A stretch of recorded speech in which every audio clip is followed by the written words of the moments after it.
estoy aplicando.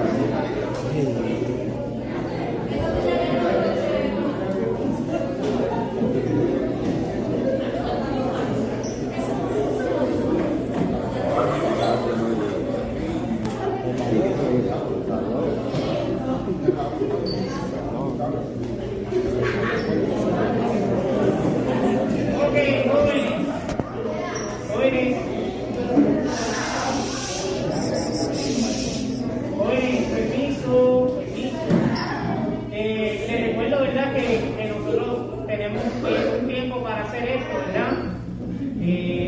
Así que vamos a continuar. Ya. Gracias.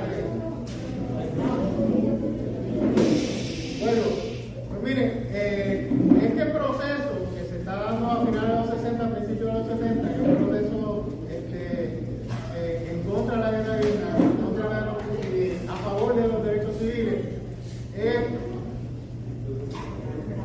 culmina, diría yo, con a finales de los 70, con el establecimiento de varios recintos de la universidad, y el establecimiento de una moratoria que prohibía las actividades universitarias. Se lo quiero mencionar porque es muy distinto a los procesos huelgarios que han venido después. ¿Por qué? Porque después de los 70,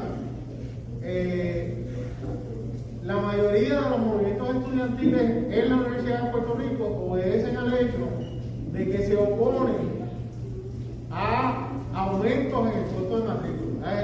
El norte, después de los 70, en los 80, ¿verdad?, era detener el aumento en el costo de matrícula.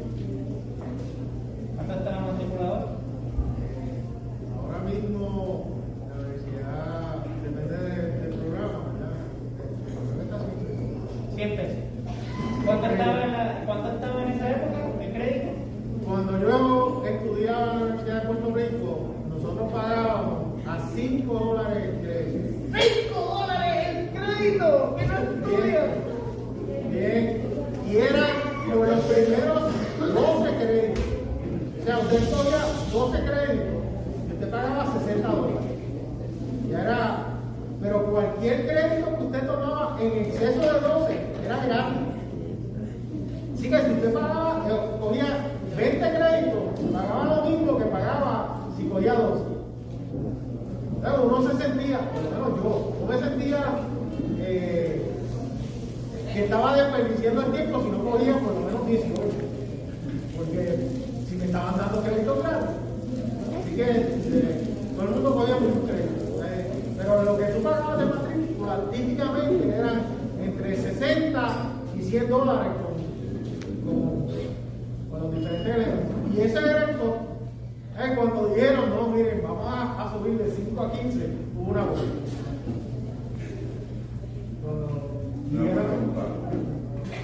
Bien, hubo una huelga. ¿Por qué? Porque hubo un acuerdo, y esto se puede hablar otro día, hubo un acuerdo entre los diferentes sectores de la universidad que decía que cuando uno de los sectores iba a la huelga o al paro, los demás se iban a ir en apoyo. Así que ya en la década de los 80 se llegó a este acuerdo, y cada vez que, digamos, los profesores se iban a la huelga, los docentes se iban a la huelga y los estudiantes se iban a la huelga, porque el acuerdo era ese. Si un sector se iba, los otros se iban a seguir. Y eso fue el acuerdo que estuvo vigente hasta los otros días. ¿Cuándo fueron los otros días? Hasta 2017, que ustedes saben que fue la última gran huelga de la universidad. En esa huelga, el Estado de Derecho cambió, porque se le dijo al profesorado y a los trabajadores que si se iban a la huelga, sencillamente no iban a cobrar. Es la amenaza de ahora. Toda persona que no imparta clases en un proceso de apoyo a los estudiantes, pues se corre el riesgo de que lo pueden suspender de empleo y sueldo. Algo que no sucedía. Pero, como dije anteriormente, el proceso estudiantil, los paros, las huelgas y demás, forman parte de la lucha de derechos civiles que se estaba llevando a cabo en Puerto Rico y que es un eco de la lucha que se estaba llevando a cabo en diferentes lugares del mundo. Bien, en Estados Unidos hubo paros estudiantiles en las más importantes universidades del país. Hubo sucesos lamentables como el caso de la Universidad de Kent, donde entraron a tiros a los manifestantes. Eso, gracias a Dios, en Puerto Rico nunca pasó, no pasó, pero en Kent literalmente le entraron a tiros a los estudiantes.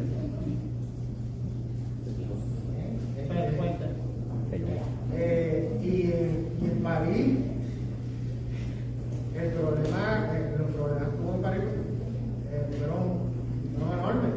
Eran una macanazo a los estudiantes en la cara, en fotografías, o sea, los estudiantes en el piso. En México mataron estudiantes también. La reacción en contra de las manifestaciones estudiantiles fue bastante. El resultado de esta lucha, y esto es lo que hay que ver a largo plazo, es que se lograron adelantar algunos ideales. El primero es que la universidad, o debo decir, la Constitución no se queda en los portones de la universidad, los estudiantes tienen derechos. Y son derechos que son exigibles, y el Estado los tiene que respetar. Y eso es uno de los grandes logros de la lucha en finales de los 60 y principios de los 70. Que hay derechos que tienen los estudiantes. Un estudiante no puede ser suspendido o no puede ser expulsado de la universidad porque le dé la gana a alguien. Ahora hay que seguir un proceso. Hay que formularle cargos, ¿verdad? Y tú puedes apelar la decisión. O sea, el proceso mismo es un proceso calmado que garantiza ciertos derechos a los estudiantes. Tienes que tener pruebas. Tienes que enfrentar a tus opositores. Porque esto es uno de los problemas que había con las expulsiones. Era que alguien me decía a alguien. Bien, yo vi a fulano tirando piedras contra la ventana. Entonces venían y suspendían al estudiante, lo botaban porque había tirado piedras. Entonces cuando va al proceso dice, ¿quién dijo? Bueno, a mí me dijeron, eso no es admisible en evidencia. En un proceso adversativo judicial, bien, tú tienes que presentar a la persona que lo vio. Y esa persona tiene que sentarse y decir, yo vi a fulano tirando piedras. ¿Y qué pasa? Porque la mayoría de los estudiantes no declaraban. Y como no declaraban, pues en los procedimientos salían, se dejaban sin efecto las suspensiones porque sencillamente no había testigos. Y eso es uno de los cambios que se lograron como resultado de esto. Hubo otras cosas que se lograron adelantar. Miren, uno de los grandes cambios que hay en esta época es que se aprobó el voto a las personas a los 18 años. Bien. Previo a este movimiento, usted era elector en Puerto Rico cuando cumplía 21. Pero uno de los grandes cambios que hubo en esta época fue que la gente empezó a votar a los 18 años. Y otro de los grandes cambios que surgieron ya al final fue que se eliminó el servicio militar obligatorio. Se eliminó, punto. Ya no es necesario que usted a los 18 años se pare, se inscriba. ¿Bien? Y esos fueron logros de este proceso. ¿Verdad? El voto a los 18, la apertura de la universidad y el reconocimiento de ciertos derechos civiles, la prohibición del crimen, en los campos universitarios y en la sociedad en general, y se adelantaron unas cosas. No se adelantó todo lo que hubieran querido adelantar los sectores más radicales del 68, pero hubo cosas que se adelantaron. Bien. Hay una frase de Jefferson, que lo quiero dejar con esto. Hay una frase de Jefferson, que es un revolucionario norteamericano, que es la mayor verdad que pudo haber dicho cualquier tipo de político. El problema con las luchas de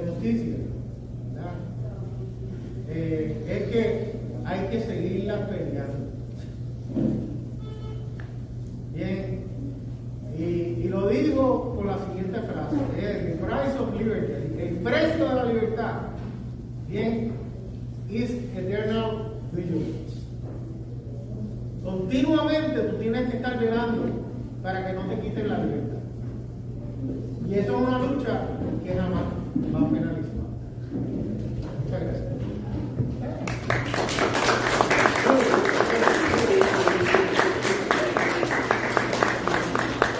Muchas gracias, licenciado. Ahora vamos a darle el espacio a Esteban Figueroa, que él nos va a hablar sobre su experiencia durante esas huelgas en el año de los 70. ¿Esteban? Yo quiero decir una cosa, esto es un dijo que la Universidad de Puerto Rico sí tenían maestros de excelencia a nivel mundial, también había estudiantes de excelencia a nivel mundial. Y te explico. Yo di clase en la Universidad de UMass en un programa que se llama Artificial Intelligence Lab.